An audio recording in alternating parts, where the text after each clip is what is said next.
Kejaksaan Agung menetapkan Dirjen Anggaran Kementerian Keuangan Isa Rahmatarwata sebagai tersangka kasus korupsi Jiwasraya. Kejagung akan menahan Isa selama 20 hari ke depan di Rutan Salemba. Kejagung menyatakan berdasarkan laporan pemeriksaan dan investigasi, Isa Rahmatarwata merugikan keuangan negara atau pemulihan keuangan pada PT Jiwasraya tahun 2008 hingga 2018 sejumlah 16,8 triliun rupiah. Penyidik telah menemukan bukti yang cukup terkait keterlibatan Isa yang pada saat itu menjabat sebagai Kabiro Asuransi pada Bapepam LK periode 2006-2012. Setelah ditetapkan sebagai tersangka, Isa ditahan di Rutan Salemba Cabang Kejagung untuk pemeriksaan lebih lanjut. Hari ini dilakukan pemeriksaan secara maraton kepada yang bersangkutan dalam kapasitasnya sebagai saksi.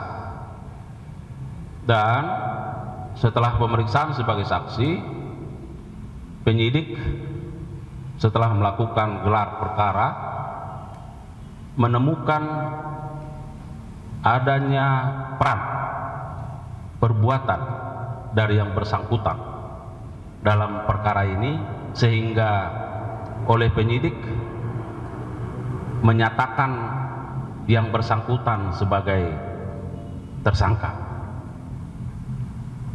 Dan setelah dilakukan pemeriksaan terhadap yang bersangkutan sebagai tersangka, penyidik juga berketetapan untuk melakukan penahanan terhadap yang bersangkutan.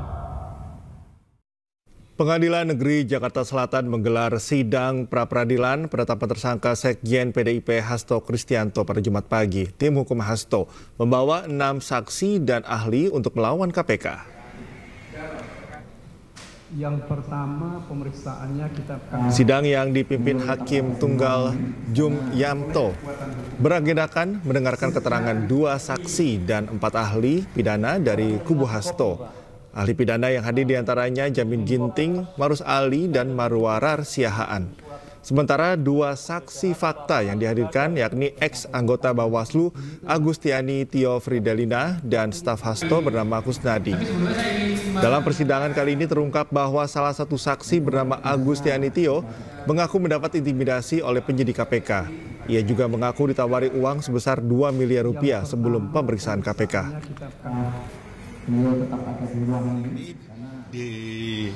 Yang hadir adalah saudara Fridelina Tio, kemudian saudara Kusnadi. Dalam catatan kami terkait dengan saudara Tio, ada alat bukti yang dipakai oleh KPK sebagai alat bukti yang menjadi alat bukti yang mentersangkakan Mas Hasto Kristianto. Alat bukti tersebut kami dapatkan di dalam jawaban termohon. Sedangkan kita tanyakan kepada saksi Tio bahwa alat bukti tersebut sudah dikembalikan. Artinya apa? Kami menduga, semakin kuat dugaan kami bahwa penetapan tersangka Mas Hasto ini terburu-buru. Mantan Kasat Reskrim Polres Jakarta Selatan AKBP Bintoro dipecat dari keanggotaan Polri karena diduga terlibat dugaan suap dalam penanganan kasus pembunuhan dan pemerkosaan. Selain AKBP Bintoro, rekannya AKBP Gogo Galesung disanksi demosi atau penurunan jabatan selama 8 tahun. Yang sudah diputuskan tadi 1181 dengan 8 tahun demosi dan PTDH. Nah, yang menarik memang uraiannya. Jadi uraian terus perannya apa? Ya, termasuk juga yang non anggota kepolisian, di mana konteksnya, kapan memberinya dan sebagainya. Sehingga memang kalau ditanya apakah ini pemerasan, apakah ini lebih dekat kepada penyuapan, sepertinya lebih dekat pada penyuapan. Pada titik-titik tertentu, bahkan ketika momentumnya selesai, baru ada pemberian. Jadi kalau pemerasan kan diperas dulu baru jalan. Ini enggak, ini jalan terus dikasih gitu. Jadi ada pertemuan, ada macam-macam. Dari yang 3 yang sudah diputuskan, AKBP GG sama Ibda ND itu demosi 8 tahun, terus patsus 20 hari, ya, demosi dengan tidak boleh ditaruh di tempat penegakan hukum.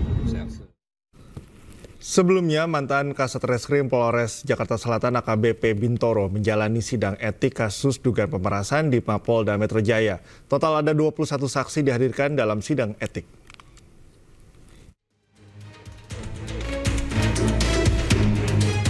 Kompolnas membeberkan dugaan kasus pemerasan yang menjerat AKBP Bintoro. Total ada 5 terduga pelanggar yang dijadwalkan menjalani pemeriksaan etik. Mereka adalah mantan Kasat Reskrim Polres Metro Jakarta Selatan AKBP Bintoro, AKBP Gogo Galesung, mantan Kanit PPA Polres Metro Jakarta Selatan AKP Mariana, AKP Ahmad Zakaria, dan seorang Ibda berinisial N. Kasus ini dipantau oleh Kompolnas, termasuk proses hukum yang berjalan terhadap seluruh terduga pelanggar etik. Kompolnas juga menyoroti soal lambatnya proses penanganan, dugaan aliran dana, hingga keterlambatan berbagai pihak. Sebanyak 21 saksi akan dihadirkan untuk sidang etik AKBP Bintoro. Sementara dalam kasus ini juga ada peran seseorang yang diduga melakukan penyuapan kepada AKBP Bintoro dan teman-teman. Kalau ditanya lebih dalam lagi, karena masuk ya ke WA saya, ditanya apakah ini lebih dekat ke pemerasan ataukah ini lebih dekat ke penyuapan. Kalau kita lihat struktur cerita, tapi memang harus diuji, ini lebih dekat dengan penyuapan. Sehingga memang peran non anggota kepolisian sangat signifikan. Dan ini nanti semoga dia datang gitu ya, untuk bisa diperiksa. Tapi yang pasti tadi diumumkan kurang lebih akan dipanggil 21 saksi yang akan diperiksa untuk satu tersangka AKBP B. Kompolnas terus menjalin komunikasi dengan berbagai pihak, termasuk Bitpropam Polda Metro Jaya yang dalam hal ini bertindak cepat menindaklanjuti dugaan pelanggaran etik AKBP Bintoro dan kawan-kawan. Dari Jakarta, Tim Liputan iNews melaporkan.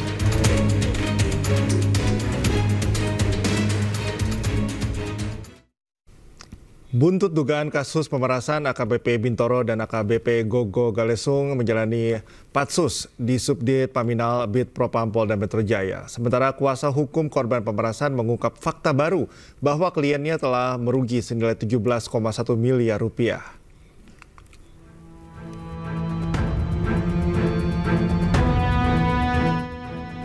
Polda Metro Jaya memastikan Propam akan menyelesaikan penyidikan dan menggelar sidang etik terhadap mantan Kasat Reskrim Polres Metro Jakarta Selatan, AKBP Bintoro, dan juga AKBP Gogo Galesung, terkait kasus dugaan pemerasan.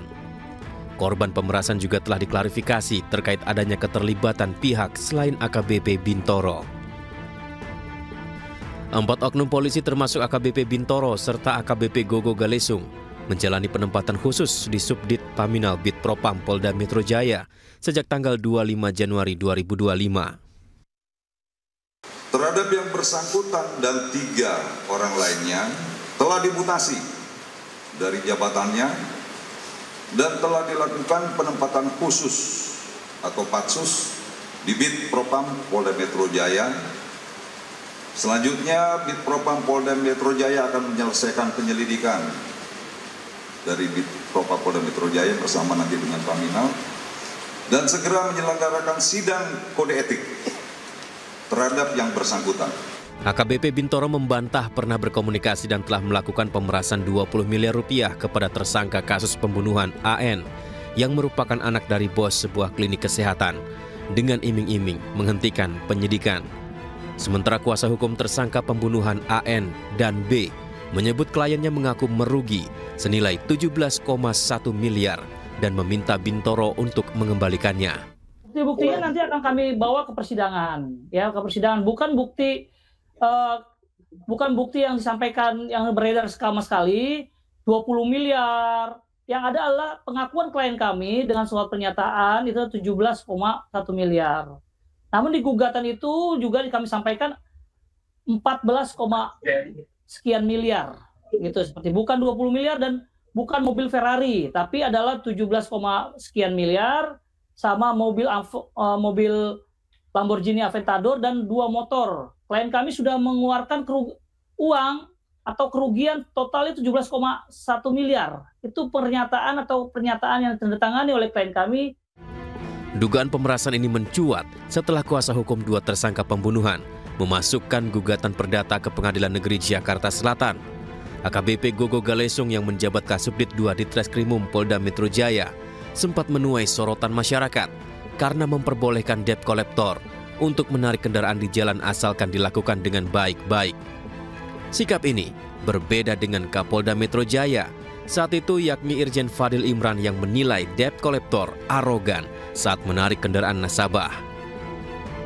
Tim Liputan iNews melaporkan.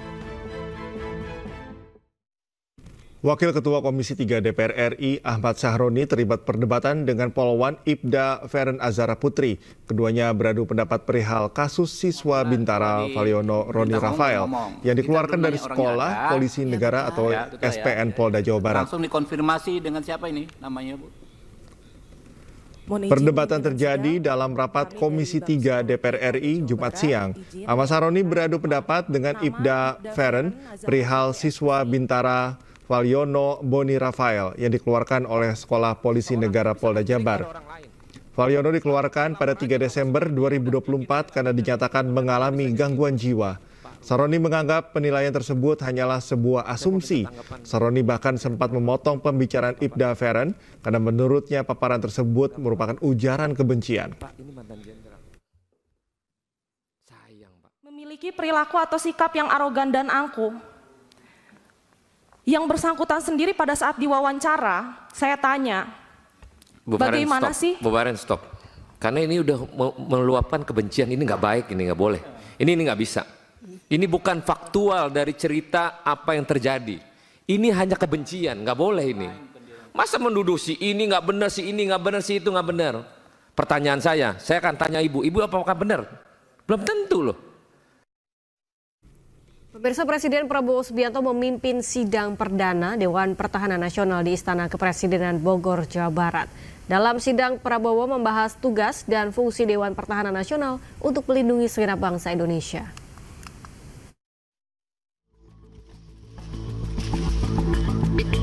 Presiden Prabowo Subianto memimpin sidang perdana Dewan Pertahanan Nasional di ruang Garuda Istana Kepresidenan Bogor, Jumat siang. Dalam sambutannya, Prabowo menyebut Dewan Pertahanan Nasional sejatinya telah diamanatkan dalam Undang-Undang Nomor 3 Tahun 2002. Namun demikian, setelah 22 tahun berlalu, baru diwujudkan pada tahun ini. Prabowo juga menyebut pertahanan merupakan urusan vital bagi sebuah negara. Tujuan nasional pertama adalah melindungi segenap bangsa Indonesia dan seluruh tumpah darah Indonesia. Azas pertama adalah azas perlindungan, artinya azas pertahanan. Rencananya dalam 5 tahun sekali, Dewan Pertahanan Nasional akan merumuskan kebijakan umum terkait pertahanan. Meski kini, rumusan tersebut masih dalam finalisasi. Dari Bogor, Jawa Barat, Salam Rahmat, Bagus Prasetyadi, iNews melaporkan.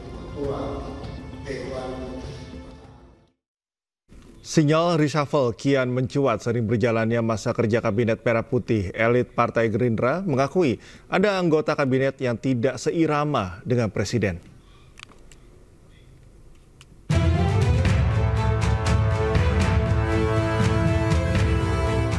Sinyal pergantian anggota kabinet kian kuat. Isu reshuffle mencuat pasca 100 hari masa kerja Kabinet Merah Putih di bawah komando Presiden Prabowo Subianto. Tak tanggung-tanggung, Prabowo menegaskan akan menyingkirkan pembantunya di kabinet yang tidak bekerja untuk rakyat. Meski belum ada nama spesifik yang disebut, namun elit Partai Gerindra mengakui ada menteri yang saat ini sudah tidak seirama dengan Presiden Prabowo Subianto. Informasi itu datang dari keluhan yang terdengar samar, namun berasal dari jajaran Kabinet Merah Putih. Ya, saya belum tahu persis yang dimaksud yang mana, tetapi kita tahu bahwa dalam program kerja Astacita dalam pemenuhan janji kampanye, tentunya Pak Prabowo itu ingin sekali berbuat untuk kesejahteraan rakyat. Nah, memang saya ada dengar keluhan sedikit-sedikit tentang masih ada yang kemudian kurang sirama. Nah, apakah itu yang dimaksud? Nanti kita akan lihat seperti apa. Demikian. Meski demikian, pihak istana yakin informasi yang beredar bersifat spekulatif lantaran peringatan yang diberikan Prabowo pada jajarannya bersifat umum untuk seluruh anggota kabinet. Presiden kan selalu memberikan memberikan arahan, termasuk juga memberi pengingat lah kepada para anggota kabinet. Jadi ini sesuatu yang disampaikan berlaku umum. Jadi buat semua orang, buat semua pihak. Tujuannya adalah supaya anggota kabinet itu betul-betul murni. Tujuannya hanya untuk bekerja demi kepentingan rakyat. Tidak ada kepentingan-kepentingan yang lain yang dibawa dalam rangka bekerja bersama Presiden Prabowo. Jadi ini peringatan yang berlaku umum. Jadi siapapun itu ya yang tidak mau seirama gerak langkahnya bersama Presiden, ya nanti akan dapatkan evaluasi dari Presiden. Sebelumnya dalam survei yang dilakukan Lembaga Center of Economic and Law Studies atau CELIOS mencatat ada 5 menteri yang mendapat rapor hijau serta 5 menteri yang mendapat rapor merah pada 100 hari bekerja di Kabinet Merah Putih. Reshuffle kabinet memang menjadi hak Presiden Prabowo, namun publik juga berhak menilai kinerja para pembantu Presiden melalui program-program yang telah berjalan selama 100 hari kerja Kabinet Merah Putih. Dari Jakarta, Tim Liputan iNews melaporkan. Nasib pembangunan Ibu Kota Nusantara seakan terkatung usai Menteri Pekerjaan Umum menyebut anggaran IKN diblokir Kementerian Keuangan. Namun di sisi lain, Kantor Komunikasi Kepresidenan menyebut anggaran tersebut masih ada dan Presiden tetap berkomitmen melanjutkan pembangunan IKN.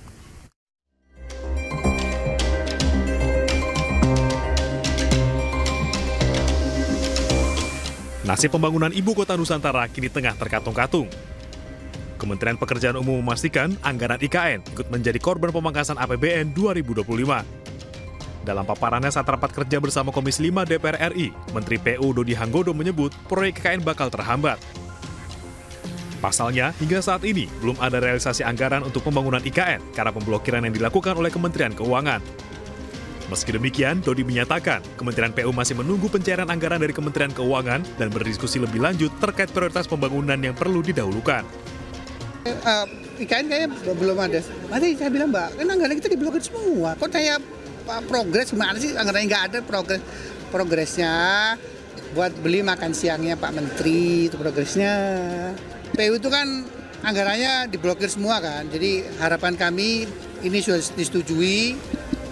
Setelah disetujui kan ada surat khusus tuh, nanti kami minta buka blokir, baru kemudian kita akan rekomposisi lagi mana yang kira-kira bisa dikutak-atik untuk kemudian bisa mensupport masyarakat luas ya. Di sisi lain, Kantor Komunikasi Kepresidenan menyebut pemblokiran anggaran bukan berarti anggaran tidak ada. Pembangunan IKN masih akan tetap dilanjutkan sesuai dengan komitmen Presiden Prabowo. Kalau diblokir itu kan bukan berarti anggarannya nggak ada kan? Anggarannya belum dibuka.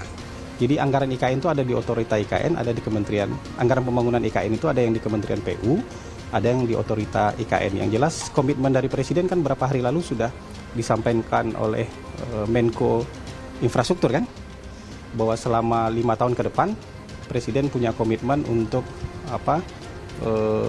meneruskan pembangunan IKN dengan biaya yang sudah disebutkan. Kalau tidak salah itu 48 triliun komitmen selama 5 tahun ke depan. Dan target pemerintah kan menyelesaikan kawasan inti pusat pemerintahan, membangun gedung yudikatif dan membangun gedung legislatif. Sisanya nanti itu kan akan didorong, yang membangunnya adalah swasta gitu. Sebelumnya, anggaran Kementerian PU tahun 2025 yang semula 110,95 triliun dipangkas sebesar 81,38 triliun sehingga tersisa hanya 29,57 triliun. Akibatnya, banyak proyek infrastruktur termasuk pembangunan IKN yang mengalami kendala dalam pendanaan. Tim Liputan iNews melaporkan. Pemirsa, para pemain original series Arab Maklum 3 mengikuti big reading atau proses pembacaan naskah guna menguatkan karakter yang akan diperankan. Kegiatan ini juga menjadi ajang untuk membangun chemistry serta memantapkan naskah agar proses syuting berjalan lebih lancar. Arab Maklum 3 digadang-gadang akan mendulang penonton lebih banyak dari seri sebelumnya dengan cerita keluarga yang lebih seru dan lebih lucu.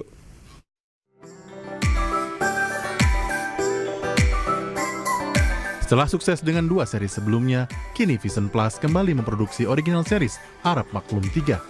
Series yang kental dengan kehidupan keluarga Arab ini akan segera dirilis untuk menghibur masyarakat di tanah air. Selain para pemeran kawakan, dalam original series ketiganya ini juga akan menampilkan para pemeran baru. Perbedaan spesial di Arab Maklum Season 3 tentunya ada beberapa karakter baru. Yang paling di-highlight adalah karakter adiknya Abah, yaitu namanya Maesaroh yang diperankan oleh Fani Ghazani. Nah, penasaran kan Fani Ghazani akan jadi siapa? Jadi pastikan nonton Arab Maklum Season 3. Salah satu pemeran baru yang akan menampilkan debutnya di Arab Maklum 3 yakni Fani Ghazani yang siap memberikan gebrakan baru pada debutnya di series ini. Aku kan di keluargaku yang lumayan kental juga gitu, budaya Arabnya gitu, tapi tetap menjadi diri sendiri gitu, tanpa juga meninggalkan nilai-nilai kehidupan yang seharusnya aku pegang gitu. Ya pasti aku harapannya paling enggak bisa sama dengan 1 dan 2 gitu ya. Syukur-syukur bisa lebih gitu, bisa nge-grab penonton yang lebih banyak dan lebih luas gitu harapannya, dan bisa berlanjut juga ke season-season selanjutnya. Vision Plus menggarap original series ketiga Arab Maklum ini dengan harapan akan melampaui kesuksesan 2 series pendahulunya yang mendulang lebih dari 12 juta penonton. Tim Liputan iNews melaporkan.